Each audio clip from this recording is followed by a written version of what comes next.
Welcome students.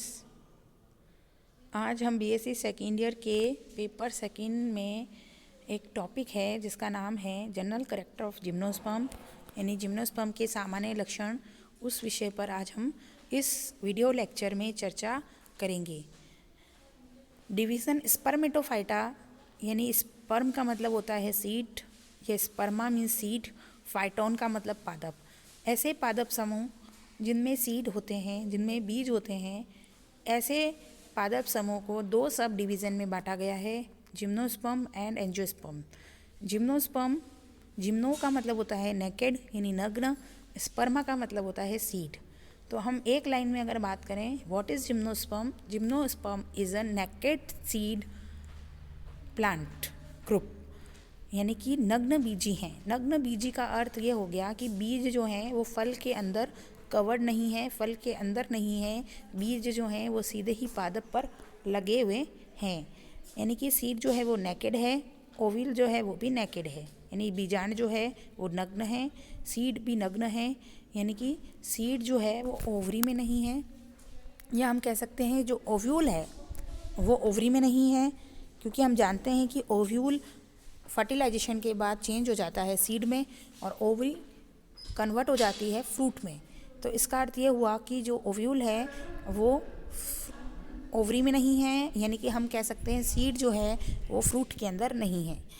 ठीक है। Gymnosperm also called phanerogams without ovary, तो इसे हम फेनेरोगेम्स भी बोल सकते हैं। फेनेरोगेम्स यानी जिसके अंदर पुष्प बनते हैं। फेनेरोगेम्स वो होते हैं जो पुष्पीय पादप होते हैं। ठीक है, तो पुष्पीय पादप बोल सकते हैं, लेकिन विदाउट ओवरी, जिसमें कि ओवरी या जो नहीं है, ऐसे पुष्पीय पादप जिसमें ओवरी नहीं है उसे हम क्या बोलेंगे? अंडाशय नहीं है जिसके अंदर, उसे हम बोलेंगे जिम्नोस्पर्म। ठीक है। कैरेक्टरिस्टिक्स ऑफ सीड प्लांट, या सामान्य लक्षण सीड प्लांट के क्या क्या हो सकते हैं? Sporophyte is differentiate into root, stem and leaf. इसका जो बीजाणुद्भिद होता है वो जड़, तना और पत्ती में विभेदित होता है। Vascular system of stem consist of conjoint collateral and open vascular bundle. इसके वेस्कुलर सिस्टम के अंदर जो जाइलम फ्लोएम होते हैं तने के, वो कंजॉइंट होते हैं। कंजॉइंट का मतलब होता है जाइलम और फ्लोएम साथ में होते हैं। कोलेटरल यानी कि जाइलम और phloem joint, collateral and open. तो जाइलम जो है फ्लोएम जो है बाहर की तरफ, जाइलम अंदर की तरफ होते हैं। और ओपन का मतलब होता है जिनके अंदर ऐदा पाई जाती है। The stem increases in girth by secondary growth. जो तना है उसकी वृद्धि द्वितीय वृद्धि के द्वारा होती है। चौथा है इसमें विंड पॉलिनेशन, इसके अंदर वायु द्वारा परागण होता है। पांचवा पॉइंट है फर्टिलाइजेशन इज साइफोनोगेमस, यानी कि नलिका द्वारा, पराग नलिका द्वारा। साइफोनोगेमस का मतलब होता है पराग नलिका द्वारा इसके अंदर निषेचन होता है। Development of megaspore into female gametophyte takes place inside the megasporangium. Megaspore जो होते हैं या गुरु बीजाणु जो होते हैं वो मादा युग्मकोद्भिद का निर्माण करते हैं, और वो मेगास्पोरेंजियम यानी गुरु बीजाणु धानी के अंदर ही करते हैं। तो गुरु बीजाणु धानी के अंदर ही मेगास्पोर रहते हैं, बाहर नहीं निकलते हैं। और मेगास्पोर जो होते हैं, गुरु बीजाणु जो होते हैं, वो वहीं धानी के अंदर ही मादा युग्मकोद्भिद का निर्माण करते हैं। और जो मेगास्पोरेंजियम है उसे हम यहाँ बोलते हैं ओव्यूल या बीजांड। सातवां पॉइंट है suspensor is form during embryo development. भ्रूण के विकास के दौरान सस्पेंसर का निर्माण होता है। ओव्यूल डेवलप इनटू सीड्स, और निषेचन के पश्चात बीजांड जो होते हैं वो बीज में कन्वर्ट हो जाते हैं। ओव्यूल चेंज इनटू सीड, बीजांड बीज में बदल जाते हैं।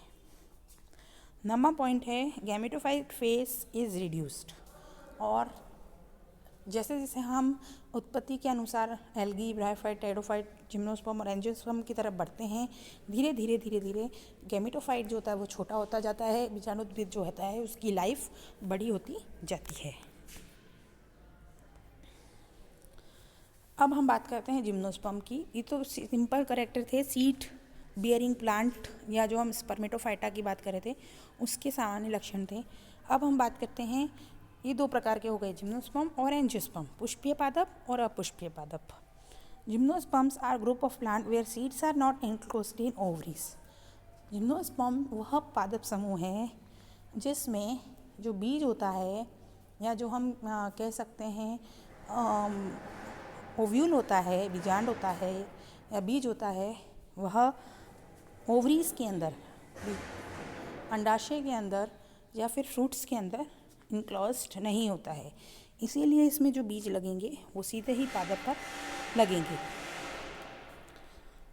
This character on the basis for the grouping of large number of varied plant as a natural group। और ये एक बेसिस है नेकेड सीड और covered seed.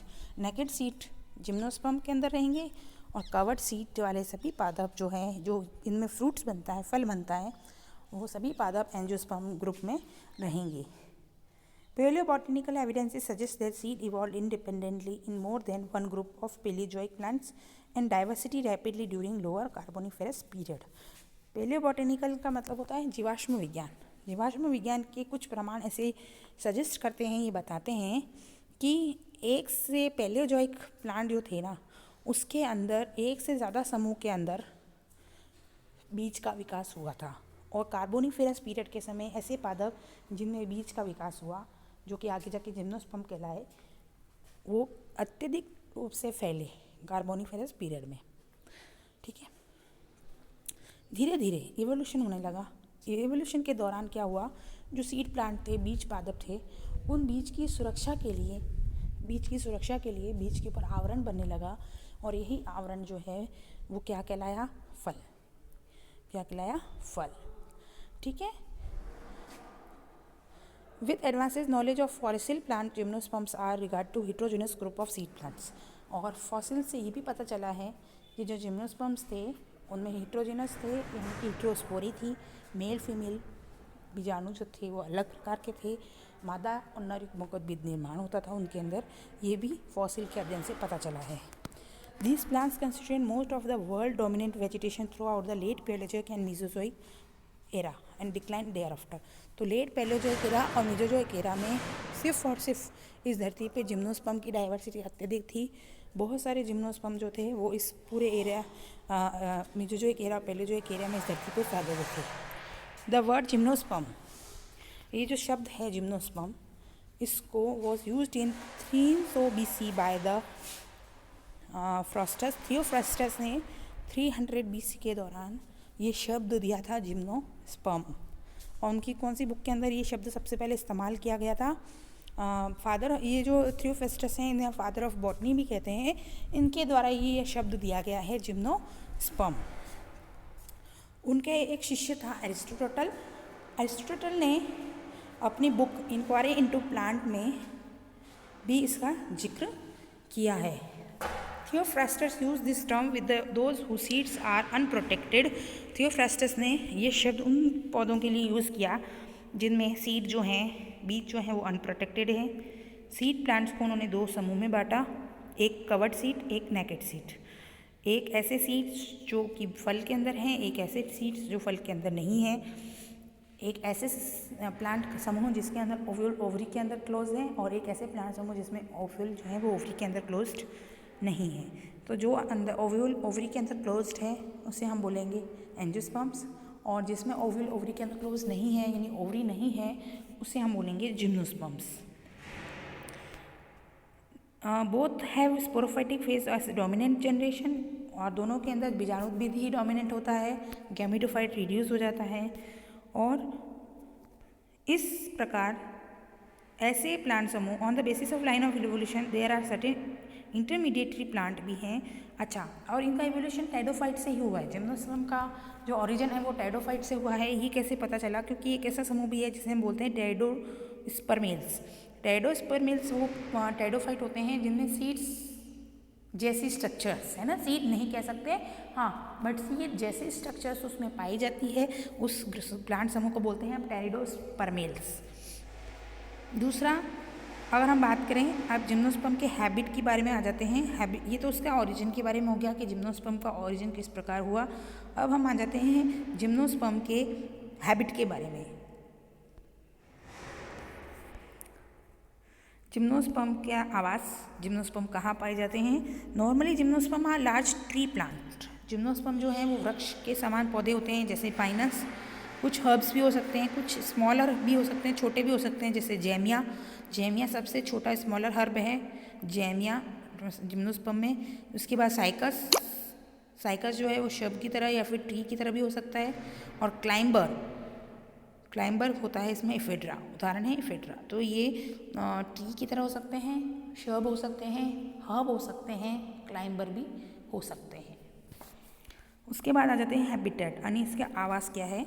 Mostly they are found in temperate region, यानी ठंडे प्रदेशों में अधिकतर पाए जाते हैं। बट कुछ ट्रॉपिकल और सब ट्रॉपिकल यानी उष्ण वातावरण में भी, सम उष्ण वातावरण में भी पाए जाते हैं। और जैसे इफेड्रा है वो डेजर्ट में, हमारे थार डेजर्ट में, हमारे रेगिस्तान में, थार रेगिस्तान में भी पाया जाता है। नो जिम्नोस्पर्म आर हाइड्रोफाइट, कोई भी जिम्नोस्पर्म जलीय नहीं है, कोई भी ऐसा पौधा जिम्नोस्पर्म नहीं है जो जल में रहता है, तो जलीय जिम्नोस्पर्म नहीं होता है। जिम्नोस्पर्म में टोटल 70 जेनेरा और 725 स्पीशीज़ हैं living gymnosperm on the earth. आज के समय में, वर्तमान में जिम्नोस्पर्म की टोटल 725 जातियाँ जो हैं वो लिविंग हैं और 70 जेनेरा जो हैं वो लिविंग हैं।